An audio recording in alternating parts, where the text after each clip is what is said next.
Good morning. Welcome to the forecast discussion for April 5th, 2014. It's currently 9:34 a.m. It is starting to end up to be a beautiful day out there for Saturday afternoon. With skies clearing rapidly, all the rain is off of the coast and well out into the Atlantic. And we have temperatures right now ranging from the upper 30s to lower 40s over the northern interior and mid to upper 40s along the New York City metropolitan area and much of the Philadelphia metropolitan area, actually hitting 50 degrees already in Philadelphia itself with a nice westerly wind around 5 to 10 miles per hour, increasing to 15 miles per hour in some locations. It's going to be a breezy afternoon, ranging anywhere from 10 to 20 miles per hour by the time we get to later on in the afternoon from the west, and it's going to downslope off the Appalachian Mountains. And that means we're going to warm up rather nicely. Pretty much near normal for this time of year. Temperatures rebounding into the upper 50s to a few lower 60s, especially around the Delaware River Valley. The most important thing, though, it'll be high and dry, so if you're going to a baseball game this afternoon, like let's say the Mets, don't worry, it's going to be absolutely beautiful out there. Bring a coat, though, because with the winds coming off of the Long Island Sound, it's going to feel a little bit chilly. Now, on the latest surface map, you can see our low pressure system exiting out into the Atlantic. Our stronger low pressure systems up here in Canada, keeping all the best dynamics away from the region, and high pressure that is currently centered right over the middle of the mid-Mississippi River Valley will be shifting towards the northern Mid-Atlantic by tomorrow, which means it's going to be a very nice weekend with dry conditions, temperatures near normal, and most importantly, no threat whatsoever for any rain, which would support dry conditions, right?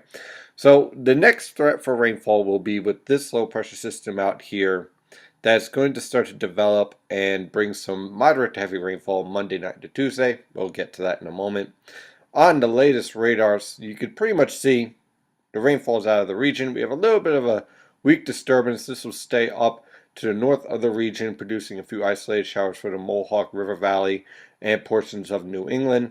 We could see a stray shower, let's say, over northeastern Pennsylvania, the Hudson River Valley, and northern Connecticut, but that's going to be extremely isolated. Other than that, dry conditions for the entire northern Mid-Atlantic as high pressure takes hold.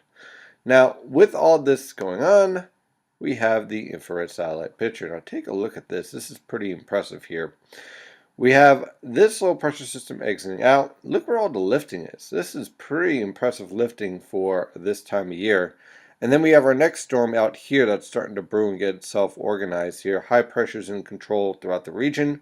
Notice this here, these are low clouds. We can see them a little bit better on the latest visible satellite picture. I don't usually use a visible satellite picture a lot this time of year still because we don't have enough sunlight yet. But by the time we get to the summer, you'll be seeing me using this more and more. Now, what we're seeing here, with some pretty impressive detail, is still some cold air aloft, and you have a little bit of lifting. And notice these ripples here, lines of cumulus clouds. Pretty impressive to take a look at to differentiate the different clouds here.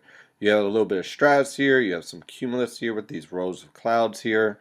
So what we can expect is clearing skies today, and then some variable cloud cover as you head to the north and west with some colder air aloft.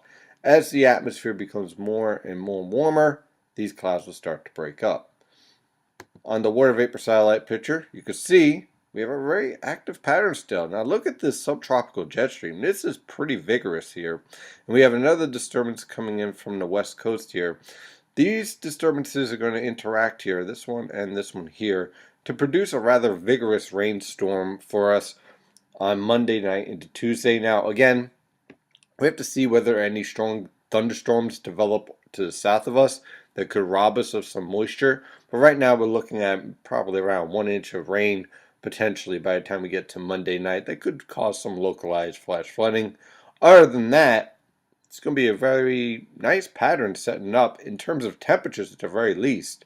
How about highs in the upper 60s by the time we get to next Friday? That is going to be very enjoyable. So let's take a look at the latest model guidance. We're using the European model guidance from the Penn State EWOL website, an excellent website for models. Now, here we are for today. Again, high pressure taking control. Here's our dry air building in. Very comfortable conditions, temperatures in the upper 50s to lower 60s.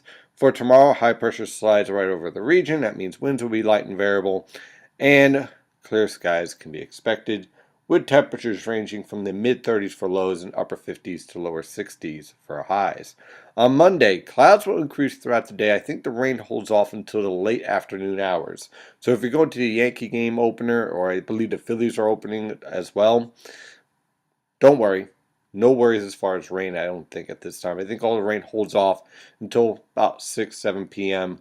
in the evening. So that's going to lead to basically tranquil conditions for the game, but increasing clouds. So for now, the Yankee game looks fine, the Phillies game looks fine.